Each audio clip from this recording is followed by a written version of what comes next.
Oliva from the Cape Cod Canal Region Chamber of Commerce, located right at 70 Main Street, Buzzards Bay in the old historic railroad station building. We're happy to be there, and we're happy to be a part of Bourne. We're here today to celebrate the Bourne Fire Department Centennial, coming up very soon on July 12th, Saturday. And we're going to talk to a couple of famous people that have been with the Bourne Fire Department. We're going to start with former Chief Steve Philbrick. We appreciate you coming today. We know you're very involved with the Centennial. Why don't you tell us about it and what it's the details about it, and let's let everybody know what's going to happen. Okay, thanks, Marie, and You're thanks welcome. for hosting this for us. Yeah, we've been working on this for a few months now. Researching the history of the department back last year, I had come to realize again and had forgotten from the past that this would be our 100th year coming up in 2025.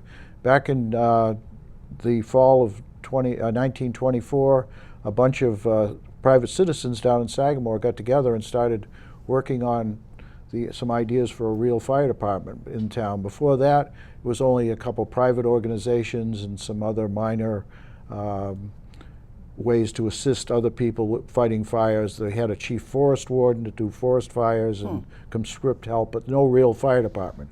So in the town meeting in March of 1925, articles were submitted and a fire department was established under Mass state law, and a real fire chief was appointed. The first chief was Ralph Johnson, and he served for several years until they adopted civil service, at which time Chief Wallace took over. So anyhow, in researching all these old paperworks, I started to put together the chronology and the history, and we started collecting old photos. I went to the former chief, Dave Cody, at that time and said, we need to, get a committee together. And we wanted to stay as a committee, but outside the fire department, to organize this and raise funds to have a good show. So that's what we've been doing over the last few months. We've been soliciting old pictures, photos, videos, all kinds of stuff from history, contacting retirees and other members. And we've been selling T-shirts and hats and challenge coins from the department to raise some funds for our endeavors this summer, which is going to culminate in July 12th with a big show at the Buzzards Bay Park. It's all been approved for us to use it for the day. We're going to have a lot of antique fire apparatus there for people to see and kids to look at and play around with a little bit. And we're going to have some entertainment, food, and a lot of dignitaries there, presentations, and it should be quite a good day. So that's kind of how we got to where we're at right now. And, all right. So July 12th, by the way, it's at Buzzards Bay Park. Buzzards Bay Park, yeah. And that's the best place to have it. I believe so, yeah. Absolutely. And right down the street from our original fire station. Right. And we're not really planning. We're going to keep most of the events right there because we have a parade on July 4th, which we will be part of also. But we're not going to try to double down on parades. We're going to we're pretty much going to be right there and spend a day enjoying the park and the apparatus and the show and all of that. So it's the Bourne on the 4th of July parade, which is always on the 4th of July. So that's great. So Phil Tura, who is a former firefighter, and you're on the Centennial Committee. So give us a little bit of details in terms of how the money is spent and what you need the funding for. So funding will be to help with the history and help with archiving it. So we've done some of that already.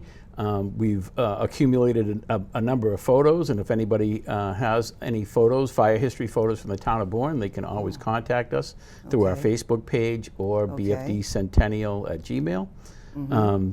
And you can find our email address on the Facebook page. The Facebook page is Bourne Fire Department Centennial? Correct. Okay, perfect. Thanks. And we are going to set up more displays of local history with the fire department so that we can put that around town so that people can see it in different public buildings, and the money also is going to, like Steve said, to help with the July 12th celebration. Right. I mean, obviously funds are needed when you have a big celebration like this. You want to bring some older fire trucks there, I Correct. think, and you want to archive, which is expensive to do. Yes. The old photos you're looking for, if anybody's interested, they can contact through the Facebook page. Correct. Or could they contact the fire department too if they needed to? They could, and they would get the They would get the the message to information. us. Yes. Right, and there's a lot going on this summer, and I think that it adds to the festivities of Bourne. So it's going to be a great event, I take it, and we hope it goes well. So give us a little bit of history. You had a fundraiser, which I attended at the Eagles last weekend, right? It was last Saturday, I think. Yeah. Got to remember all this. And it was we had about 60 or 70 people there. It was great. So you had a video up there, and it showed the past years of all the fire chiefs going back 100 years. Right. How did you get all that information? Well, a lot of it was in the archives already. We had some old photos from the fire department. I had to do a little bit of digging, but we did have a lot of the pictures were actually still in the fire station. We had to kind of find them. So we were able to document all the years, and the civil service helped too because we have all the dates and all of that kind of thing. But it took some research and some time to find pictures to go with all the names and put it all in chronological order. So it was a bit of a project, but it was fun to do. The first fire chief, like I mentioned, was Ralph Johnson. Now he is actually Barry Johnson's grandfather. Oh, really? And he was the chief forest warden in the town. And when they made a fire department, they appointed him chief. In 1932, when they adopted civil service, then they hired through that. Then the first civil service chief was James Taylor, actually. I said the wrong one first time. He was a retired Boston district chief who came down here and took over. He ran the department for 4 years. He actually built the station that's in Buzzards Bay right now. Oh, good. In 1933. So, you know, it was a bit of chronological, you know, just following it as we could research all the years and come up with which chiefs were what years and what they did while they were chief and that type of thing. Right, that's great, that's great. So you mentioned civil service. Is the fire department still civil service? Right. What that means is that you get a list of different people that are on it. You have to be involved in the civil service category, right? And then the chiefs are elevated, and the chief is appointed by the select board. Right. Right. Okay. And when that Chapter 32 was adopted back in 1933, then all appointments were made through civil service after that. It's changed over the years a little bit, but basically the system has stayed pretty much intact over the years. And it's become adaptable. You know, back when I was chief, we were able to secure the first firefighter paramedic positions within the fire department because we were in need of paramedics. So back like when Phil and Dave Cody and some others were hired, they were hired as firefighter paramedics, which was a new category. Before that, it was firefighter EMTs. Right. And then as we brought in advanced life support, you know, in the late 70s and 80s, we needed more paramedics. So we worked with civil service to change the position. So we were able to do that. So what's the difference between an EMT and a paramedic? Well, Phil, he's an active paramedic. What's the difference? Because I always thought it was the same. So, so it's an EMT and EMT paramedic. You always start out as an EMT, and you go through about 3 to 4 months of training, a little bit of clinical, but not a lot, and then you take a national registry certification exam, a written and a practical. Oh, that's a lot. Yeah, to go so through. that's 4 months spread out. You can do it sooner. There are different programs to do that. But the difference is they do basic first aid, oxygen. They can do some medications, some oral medications. They can give emergency epinephrine, and some things that are critical. But that's the gist of it. It's basically an advanced first aid plus a few other things with oxygen. And it is I want to believe it's a 180-hour course. I believe that's how long it Yeah, is. There yeah. are different variations, Yeah. but a paramedic goes for about 9 to 11 months of training. That's a lot. It's right now it's at an associate's degree. It has to Oh, I be see. in the state of Massachusetts. It's you have to be associated with a community college. Like Cape Cod Community College is Yeah. our local one that runs the programs. They've been running it since the 70s. The hours though are about 800 classroom, 400 in the hospital, clinicals. You do an ICU rotation, an ER rotation. You do an OR rotation. You do a birthing rotation. Wow. And psychological, a psych unit Yes. rotation. So there's a lot to that. You get a lot of hands-on. You're mentored with a nurse. Sometimes you're following the doctor around, and then you have an in an ambulance rotation where you have to see so many patients and do so many skills in an ambulance out on the street. So it's quite extensive. That is extensive. I'm learning a lot just now. I mean, we've got one of the best ambulance services and fire department around because it's full time and we need it. We need all the firefighters. There's a lot going on, especially when the population doubles or triples during the season. Right. And we have to have responsers. I've used the ambulance service. My husband have different people and come right away, right there. So we appreciate it. Yeah, you have a great group of men and women that have dedicated themselves to the service Yeah. in this town. That's great. And it's been long-standing. It's been in the past, present, and we're hoping for the future, and we hope it stays that way, and I think it will. Oh, for sure. It will definitely stay that Yeah. way. When you look at the numbers, the response numbers, it's really amazing. I mean, when I was chief, we did about 2,500, 2,600 calls a year, and now there are well over 5,000. 5,000, so it's doubled A year. in that period. Yeah. Okay, and, yeah. and so that you're talking close to 20 calls a day sometimes. You know. Yeah, that's a lot. So I mean, it's changed so much, and there's so much more that the department's involved in now between EMS, paramedic, hazmat. Oh yeah, hazmat's all the another different one. response. Yeah. Phil here does all of the stuff for the child seats that's under the fire department now, and he can tell you some more about that. But basically the department has changed and adapted over the years for what people want. And Bourne's had a long history of being on the cutting edge of things. Back when Chief Wallace took over in 1936, he went to an academy class to teach firefighters and a first aid class. Now that was something that in the 30s was unheard of. He actually bought an inhalator and put it on one of the trucks to go to emergency medical calls back in the 1930s. So I mean, and then, fast forward to 1970, the police had the ambulance back in the 60s and 70s in Bourne. It was Really? an old blue Cadillac. And in 1970, Chief Braley took it away from the police department, put it in the fire department. Was that And, controversial back then?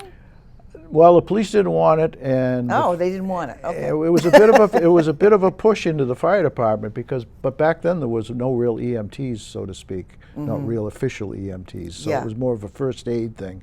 So it was a little begrudging on some of the older people, but most people could see that this was the future, was to get involved in EMS.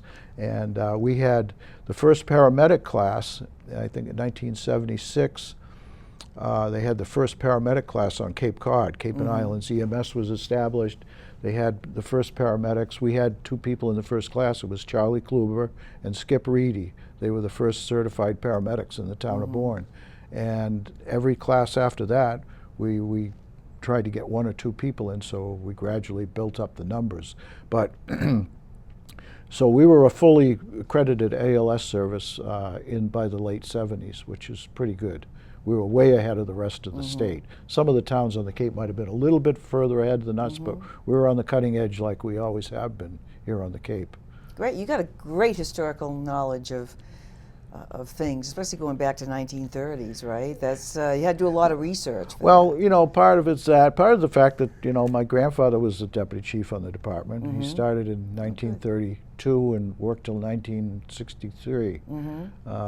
So I spent most of my years as a kid hanging around the Monument Beach Fire Station. So, you know, I knew a lot of these older people that people don't remember anymore that I was lucky enough to meet and be part of. Good. Homeless for the Holidays. Craig Poirier does a lot of work with that. The and Poirier I know family. you have some stats about that, Phil. Yes, so the Poirier family and the Dupree family started Homeless for the Holidays with the help of the fire department back in 23 years ago. So around 2001. I didn't know it was that long. So yeah, I need to put on my glasses. Yes. Yeah. I Yeah, remember. we all I need remember glasses. We only I need half know. glasses. I remember the first year. Myself, Craig, and Dana. We were outside. We didn't have any shelter at all, and we were outside in very cold temperatures. But it's been worth it over the years. So big thank you to the people of Bourne. Bourne Homeless for the Holidays. Through then into 2024.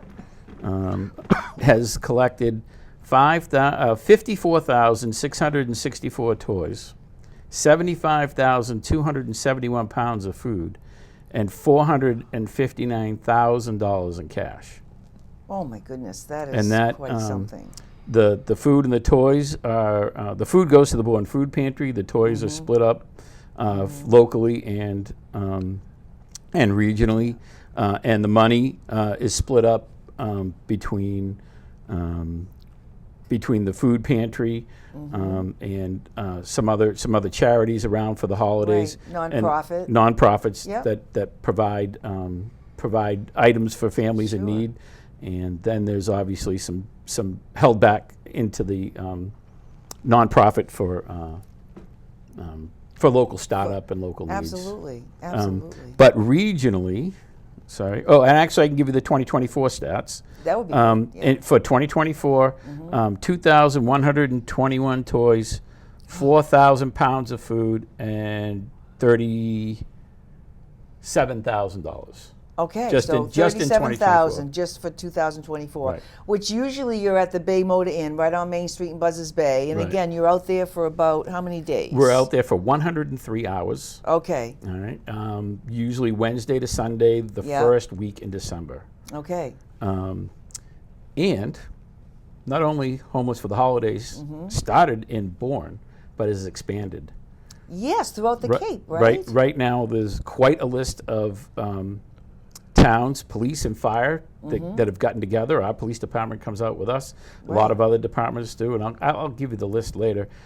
We have a lot of towns on Cape Cod, and we have one, West Springfield, Massachusetts, off the Cape that participates. And in those 23 years, 128,000 toys, 129,000 pounds of food, and almost $1 million has Wow. been generated for charity. I think that's great that the fire department involves themselves in these community projects, which you do a lot. The fire department is really known for that. And this Centennial is volunteers, by the way, who serve on the committee. And all these people are going to be volunteering their time to work on the Centennial. So let's say the date, Saturday, July 12th, Buzzards Bay Park. Right. Time. 12 to 3. 12 to 3. Okay, perfect. All right. Well, this was a great Wow. Exactly. We're hoping to have a presence here at town meeting with the Centennial to show what we have and what we're looking for and help Sure. boost what we're looking for. And while we're on that subject, just so we get it out there a little more, you know, the Monument Beach Station is the oldest station in the town, which is was built in the 1890s. It was a horse Right. barn originally, and we're still using it. When they went to replace or to purchase that back in the 1920s, there was a quote in the town meeting record from that year that they were going to purchase the old Douglas stables in Monument Beach to use for a fire station, but they'd find something more adequate in the near future, and that was in 1926. Yeah. And we're still using it today. Right. And the Pecasset station has numerous problems that can't be solved. So we're really hoping that we can get a new station over in Clay Pond Road this year. Absolutely. Well, you got great affirmation at the previous town meeting. Yeah. And I, was present for that, and I think it's important to the community, and we hope to get that done. So. Yep. All right. We appreciate you, Steve Philbrick, Tura. Thank you. Thank you for coming in. Bourne Fire Department Centennial. Thanks, everybody.